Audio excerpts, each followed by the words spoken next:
I bet you didn't know how crucial parent-teacher conferences can be. I'm so excited you're here. Today we're going to discuss something that I think is super important for all parents out there: parent-teacher conference.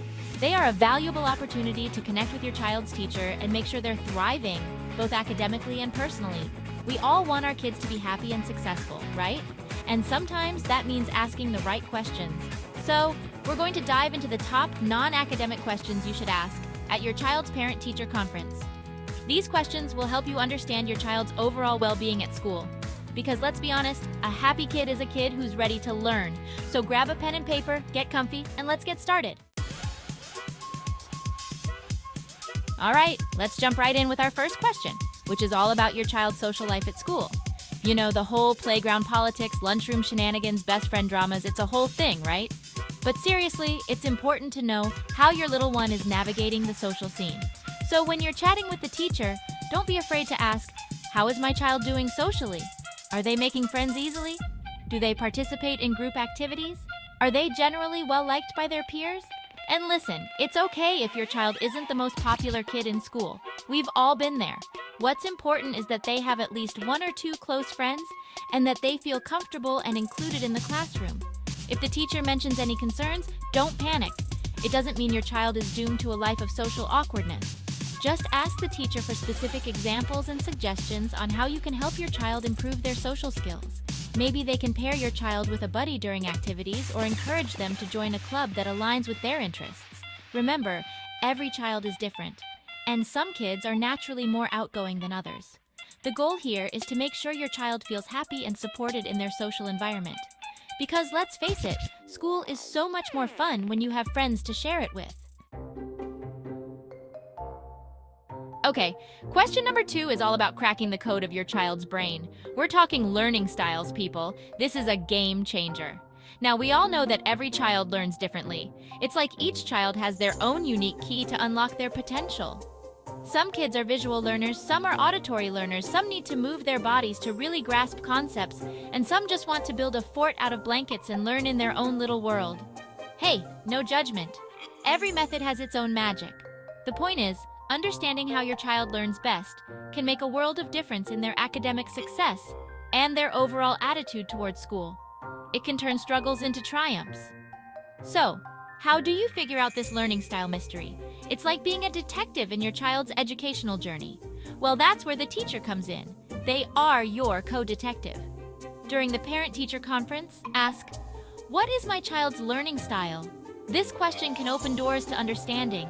The teacher spends hours upon hours with your child every week, so they've probably picked up on their learning quirks and preferences. They have a front row seat to your child's learning habits. They might say something like, oh, your child is a real hands-on learner. They thrive when they can manipulate objects and experiment. It's like they need to touch and feel to understand. Or they might say, your child is a little chatterbox and loves to learn through discussions and group projects. They learn best when they can talk things out. Whatever the teacher observes, take note. This is valuable insight. This information is like gold, people. It's the key to unlocking your child's potential. Once you know how your child learns best, you can start to create a more supportive learning environment at home. Tailoring their study space to their needs can make learning more effective and enjoyable. If they're visual learners, maybe you invest in some colorful posters or flashcards. Visual aids can make a big difference. If they're auditory learners, maybe you encourage them to listen to audiobooks or have them teach you what they're learning. Hearing information can help it stick. And if they're hands-on learners, well, get ready for some messy science experiments in the kitchen. Hands-on activities can make learning fun and memorable. The key is to make learning fun and engaging for your child, and understanding their learning style is a huge step in the right direction. It's all about making education a joyful journey. All right, let's move on to question number 3, which is all about your child's emotional well-being. This is a crucial aspect of their overall development and can significantly impact their academic performance and social interactions.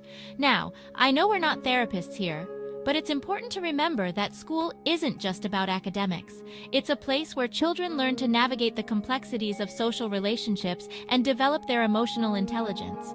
It's also a place where kids develop socially, emotionally, and mentally. They learn to collaborate, share, and understand different perspectives, which are essential life skills. And just like adults, kids go through ups and downs, have good days and bad days, and experience a whole roller coaster of emotions. These emotional experiences are part of growing up and learning to handle life's challenges. So, when you're talking to the teacher, don't be afraid to ask, "How is my child doing emotionally?" This question can open up a dialogue that provides valuable insights into your child's daily experiences and emotional state. Are they generally happy and engaged in school?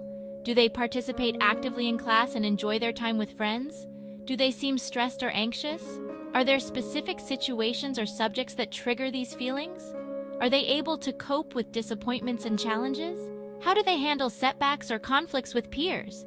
The teacher might notice things that you don't, like changes in your child's behavior, mood swings, or difficulty concentrating. Teachers spend a significant amount of time with your child and can provide a different perspective.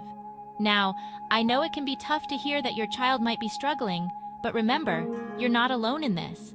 Many parents face similar challenges, and there are resources and support systems available. The teacher is there to help, and by working together, you can create a plan to support your child's emotional well-being.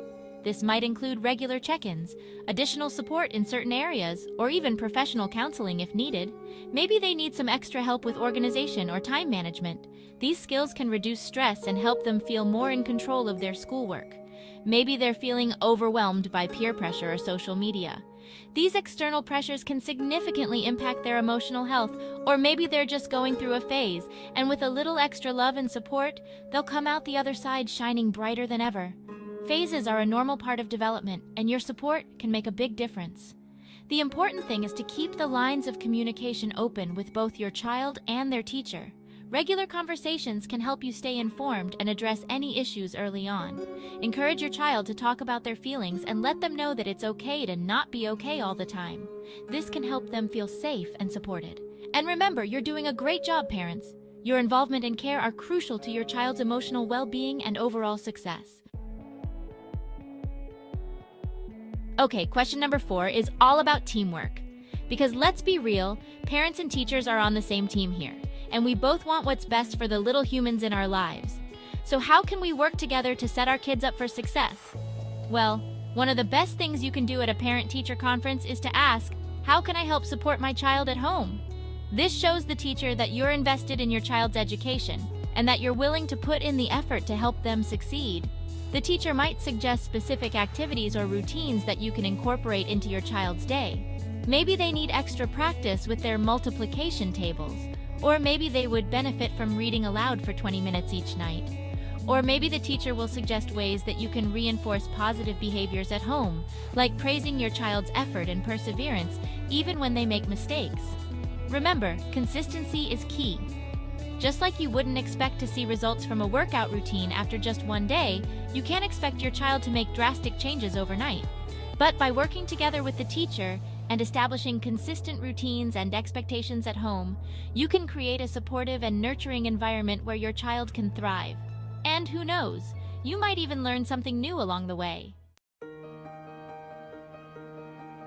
All right, let's wrap things up with our final question, which is all about resilience. Resilience is the ability to bounce back from difficulties and adapt to challenging situations. Because, let's face it, life isn't always sunshine and rainbows, even for our little bundles of joy. They will encounter obstacles, face disappointments, and sometimes feel overwhelmed. They're going to face challenges, experience setbacks, and have to learn how to bounce back from adversity. And that's okay. It's a natural part of growing up and learning about the world. In fact, it's more than okay. It's essential for their growth and development. Overcoming challenges helps them build character and develop important life skills. So how can we help our kids develop this superpower of resilience? It starts with us, the parents and teachers, understanding their current coping mechanisms. Well, it starts with understanding how they currently cope with stress and challenges. Observing their behavior in different situations can provide valuable insights. During the parent-teacher conference, ask the teacher, "How does my child handle stress and challenges? Do they shut down? Do they act out? Do they become anxious or frustrated? Do they seek help from others? Are they able to communicate their feelings and ask for support when needed?" The teacher's observations can give you valuable insights into your child's coping mechanisms. These insights can guide you in supporting your child more effectively. Once you understand how your child reacts to stress, you can start to teach them healthy coping strategies. These strategies can be tailored to their specific needs and personality. Maybe they need to learn how to take deep breaths, count to 10, or practice mindfulness techniques to calm their mind, or take a break when they're feeling overwhelmed. Sometimes a short break can help them regain their composure and approach the problem with a fresh perspective.